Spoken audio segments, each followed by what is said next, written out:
In the 8:30 service, I do a little children's minute with the children during worship, and I asked them what they loved about grace, and it was fun. And I stuck the microphone in their face. I was very brave today, and got all kinds of fun answers. Of course, donuts was included in that. There's a lot to love about grace, even from a children's perspective. There's a lot to love about being Methodist. I didn't grow up Methodist. I grew up Southern Baptist, which is just a little bit different.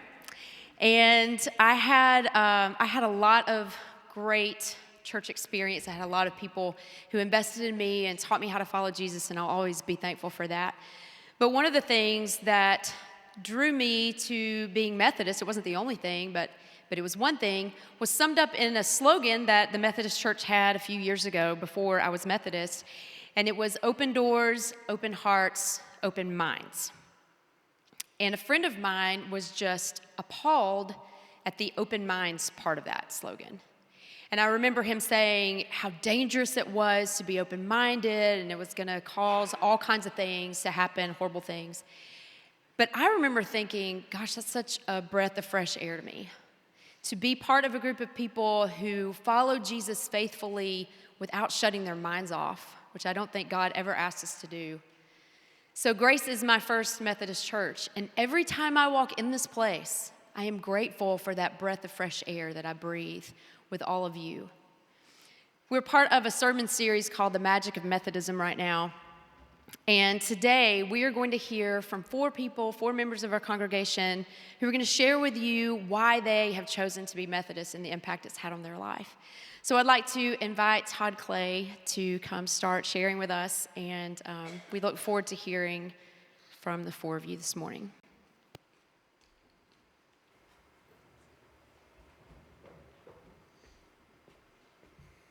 So I told Wade when he asked me to do this, I said, people are going to get tired of seeing me up here. I will. I think that's Brian, thank you. So I'm just going to tell you, we don't have a ministry yet. We're still working on it. So I'm sure that's a question on your mind. The other reason that I thought it was strange that Wade would ask me about Methodism was I said I didn't grow up Methodist, so I don't think I'm the right person to talk to people about why I'm a Methodist. But as I've discovered, a lot of us didn't grow up Methodist. So the question he posed to me was, why are you a Methodist? And I like to say it's pretty simple, because this church happens to be a Methodist church. So I could end right there, but I want to tell you how I got to this point of being a Methodist. I grew up Presbyterian. My dad was military, so every couple years he would get promoted, we would get transferred, and no matter what state, what country we were in, if it was on a base or it was stateside, he would find a Presbyterian church, he would become a deacon, and we would go every single Sunday.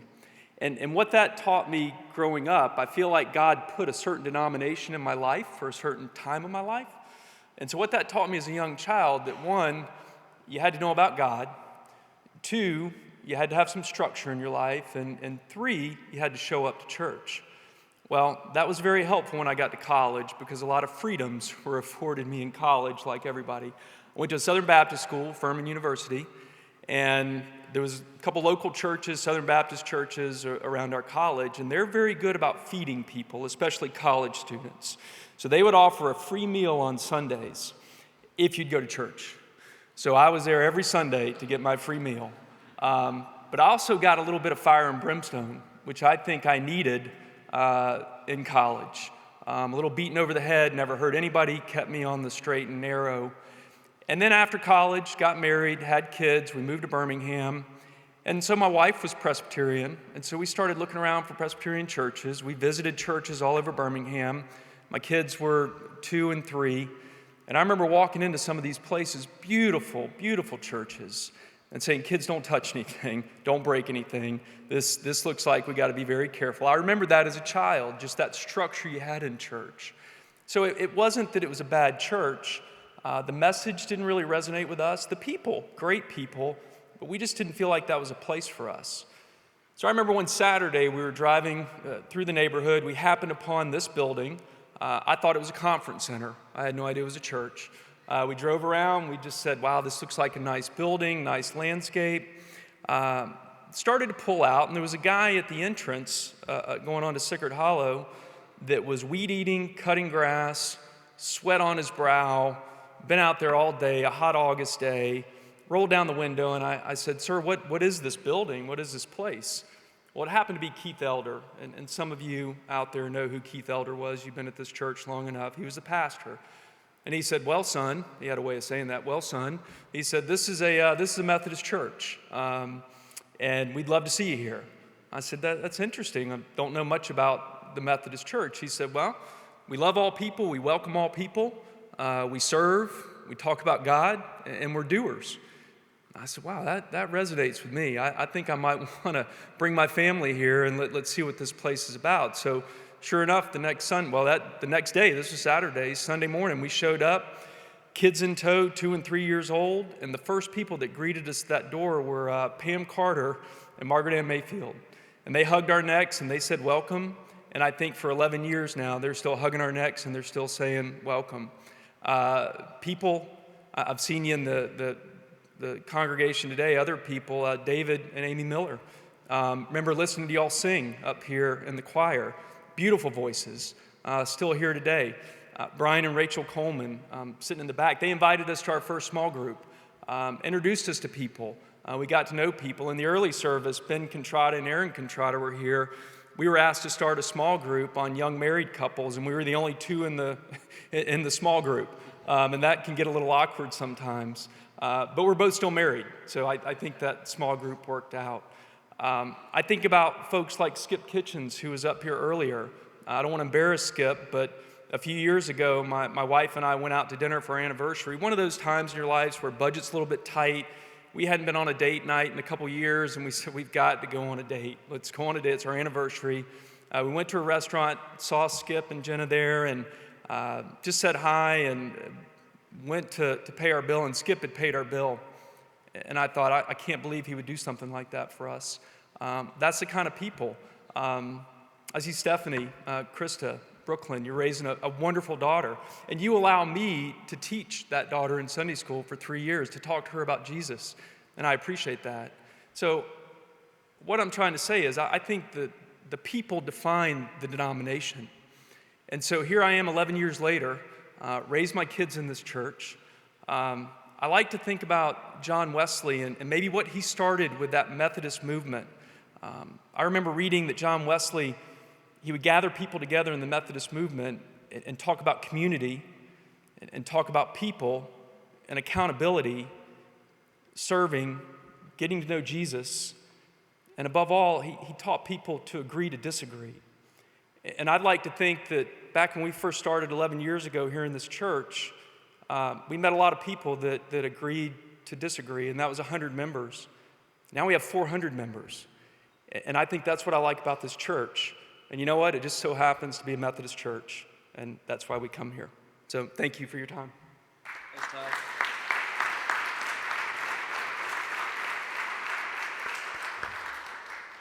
Thanks, Todd.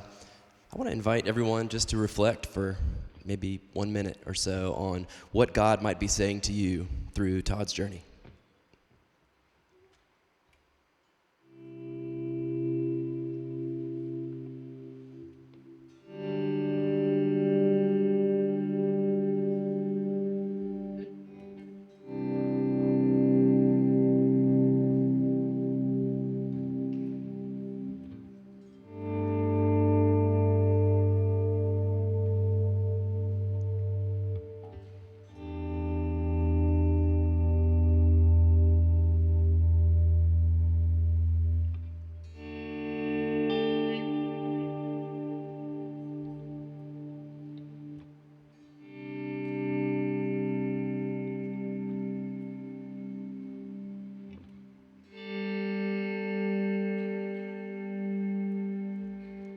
Michelle Henderson, would you come and share with us?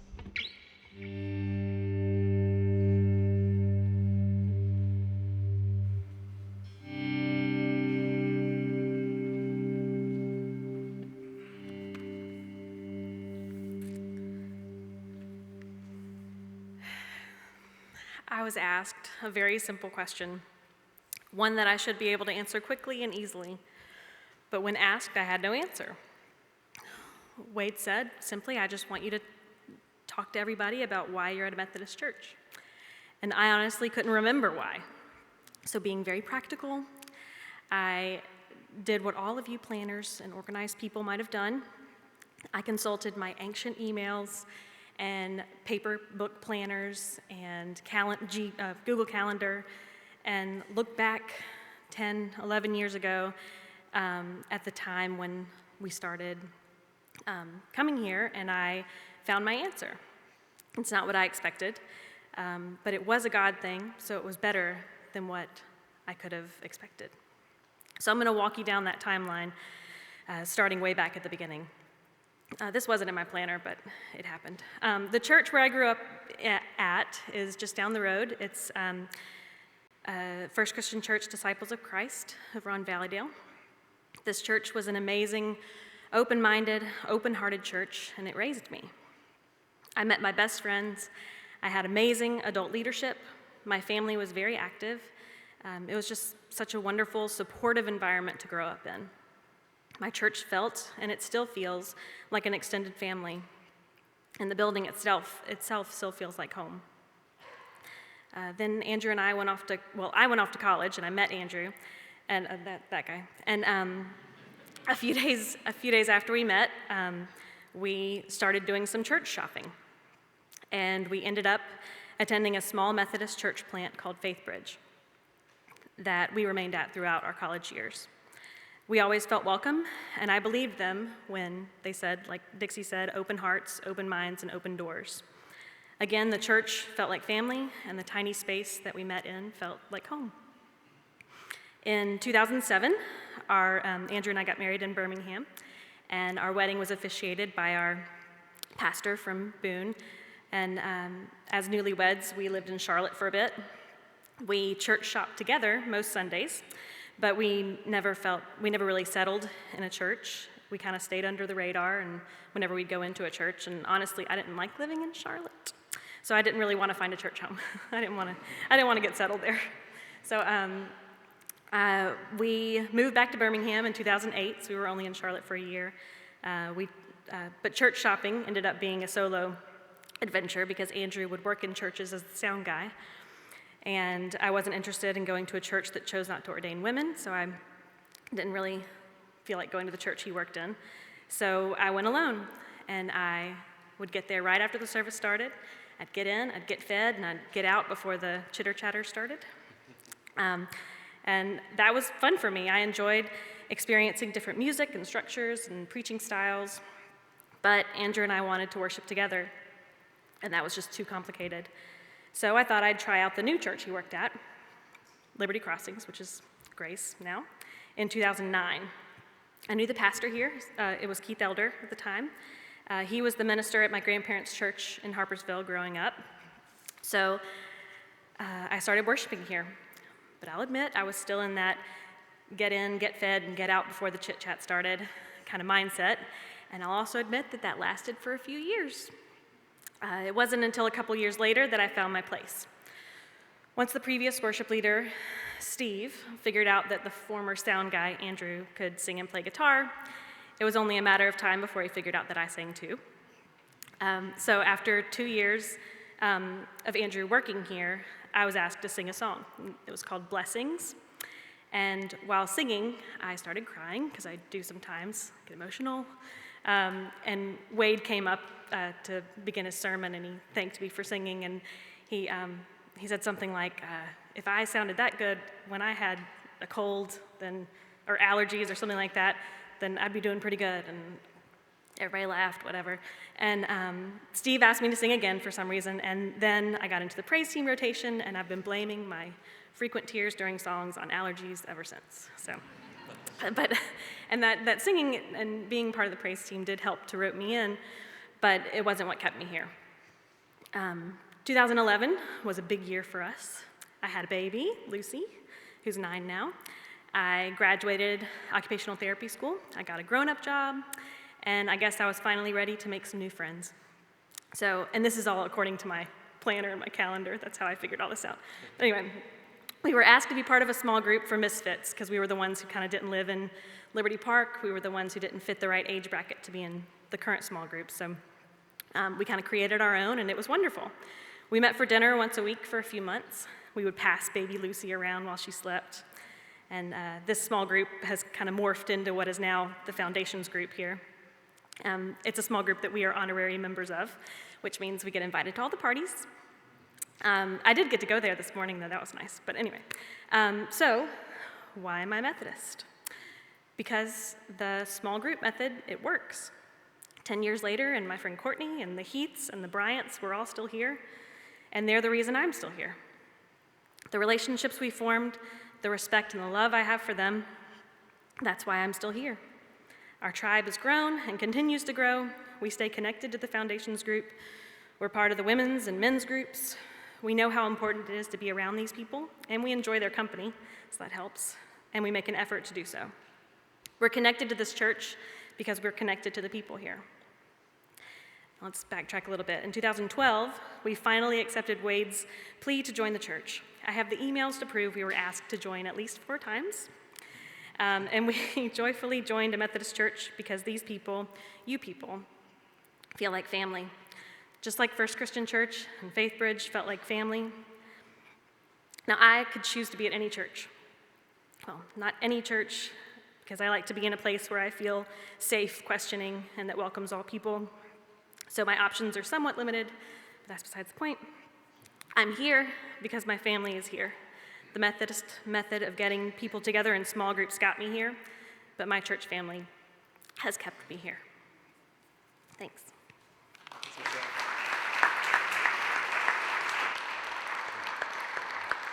Thanks, Michelle. Again, what might God be saying to you through Michelle sharing her journey, and how does it relate to yours?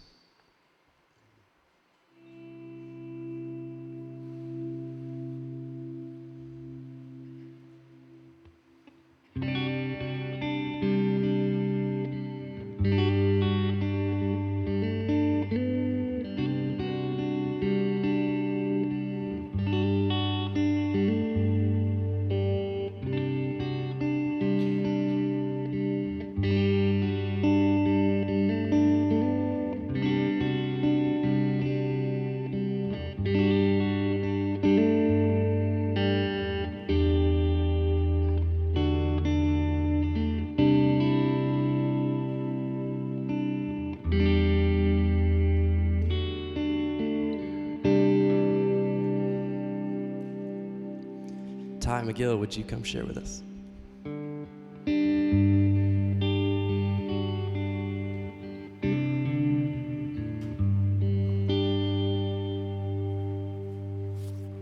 Morning. Morning. All right, so Wade asked me to come to the 8:30 service this morning, and when I got here, I got the program, and I was looking in it, and it said something about sharing your testimony. And I was scrambling to look at the texts I had with Wade to see what I had committed to. I feel like if he had asked me to share my testimony, I would have probably said no, and that would have been the end of it. He just asked me to talk about why Methodism. And so I got to thinking back and would tell you, like the others that spoke, I didn't grow up Methodist. I grew up going to a Baptist church. And my wife, Carly, grew up going to a Catholic church, which was all fine until we went to get married. And we went to meet with the priest at her home church. And in the course of the discussions in advance of the marriage, of the wedding, they asked if we would commit and sign a document saying that we would raise our children in the Catholic Church. It made me uncomfortable to do that. I didn't know. I wanted to, certainly if we had children one day, I wanted to raise them in a Christian church. But I didn't know that much about the Catholic Church. Didn't have anything against it, I just didn't know, and I certainly wasn't prepared to make that commitment. So in the weeks that followed, came up with a new plan. We found a Presbyterian church just down the way and had the wedding there. But it got us to thinking, I guess maybe a recognition that while we knew what we had grown up in, it really was just that. It wasn't something that we had set out or made a decision on. It was just happenstance. That's where we grew up. So when we settled shortly after that in Paris, Texas, we started our own church shopping. Paris is home to a lot of Baptist churches, some Methodist churches, and others. And we went to several, and we ended up just feeling most comfortable in the Methodist church there. The people were friendly, they were welcoming.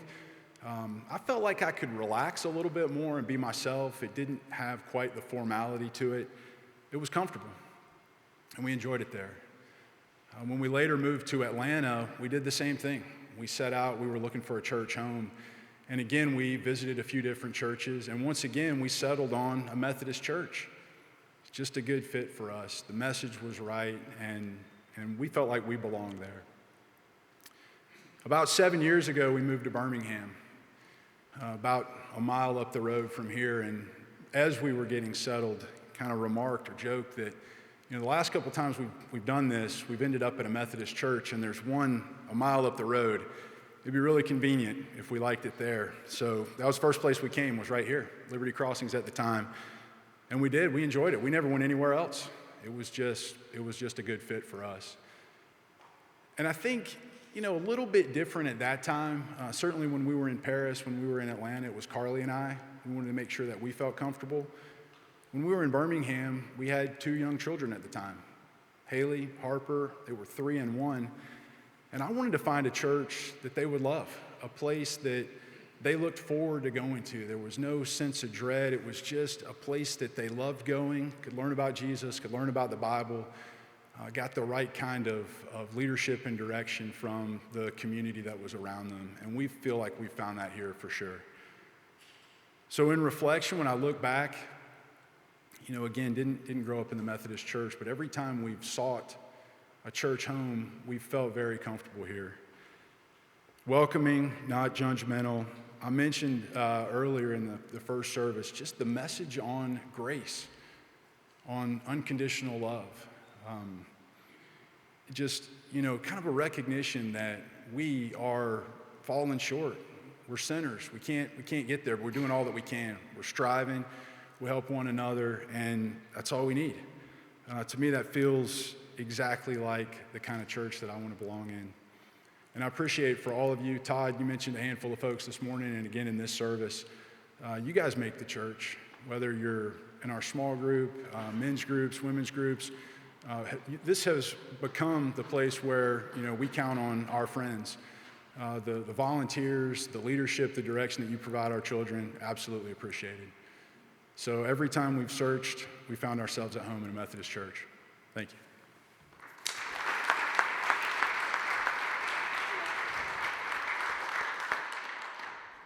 Thanks, Ty. Again, what might God be saying to you through Ty's sharing his journey?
Karen, Paul, would you come up and share with us?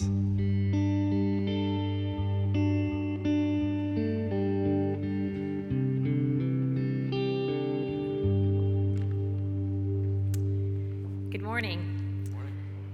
So I recently did a study on different Protestant denominations. It was very enlightening to me how we emerged from Catholicism and Orthodox Christianity, and I learned that I loved so many things about the different denominations, but today I want to talk about how I became to be a Methodist. So I was raised in a very rural town in East Tennessee, about 4,000 people, and we went to church we went to a Southern Baptist church out of town, probably 4 or 5 miles outside of town. So that gives you an idea. It was a very conservative, rural, kind of fundamentalist church, but very loving. And I had a wonderful experience there. It was a very vibrant, growing church with a huge youth group, and it was a wonderful time. However, from the pulpit, there was a lot of guilt, a heaping dose of guilt, and about a teaspoon of grace. So I left there probably not feeling worthy of God's love and feeling like I had to be perfect before I could really have good relationship with God. There was a Methodist church in my small town. It was not a vibrant church. It was what I went and visited with my friends several times, and it was, I would call boring, and nobody took their Bibles. And as a Baptist, that was concerning to me because we always take our Bibles to church. You Baptists know that. So the most fun thing I remember about the Methodist church growing up was in Vacation Bible School, probably around 1972. We made ashtrays for our parents. And all you all who are my age know that that was not an uncommon thing. Every household in America had an ashtray on the coffee table. So that was the most fun thing I remember about being Methodist or going to a Methodist church. My husband was clearly led to this church, and he came home and suggested that we come to this church, and I'm going to be honest, I was skeptical because of my experience as a Methodist, visiting a Methodist church. I couldn't figure out how in the world I would ever get my Bible studies in. So God has a big sense of humor, and I immediately signed up for Disciple One. Before we joined the church, I took Disciple One. And as it turns out, I then facilitated disciple Bible studies for 7 years. 4 times I have taught Disciple One. So yes, the Methodists do use their Bible, and this is actually when I feel like I began to learn what the Bible was really saying in context, historical documentation, and these types of things. And it became such an important part of my life, and it continues to be. So the first point is that I love that I can pursue God with my intellect and with my heart. I'm okay to question things in the Bible and dig through them.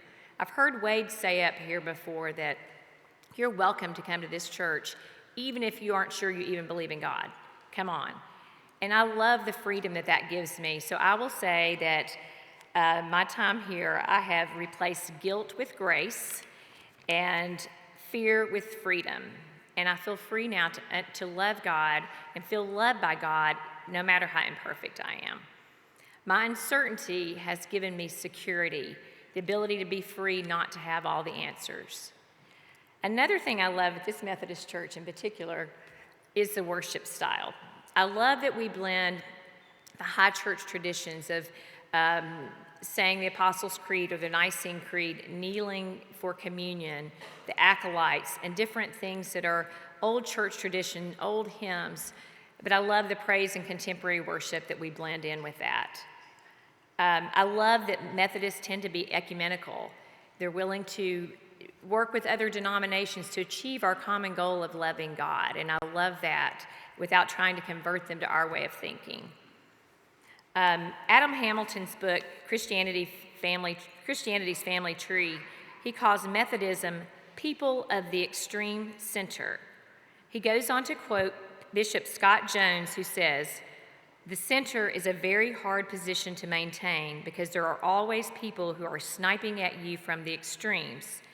Sometimes it's easier to hold an extreme position because you can be really clear and really forceful, but what you're lacking is the perspective of your brothers and sisters who disagree with you.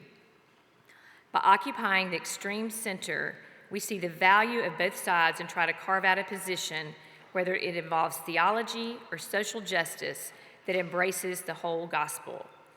That fits me. Being Methodist fits me. If anyone knows me, they've heard me say that I'm a centrist. I know I'm not God, and I don't have things all figured out. Like the name of our church, I feel so much grace being Methodist because my experience here has been to keep it simple, to love God and to love others. It doesn't mean to love God when I'm perfect and have it figured out. Just love God. Doesn't mean love others when they think like me, act like me, or look like me, just to love others. So that's why I decided to be a Methodist, and that's why I love being Methodist.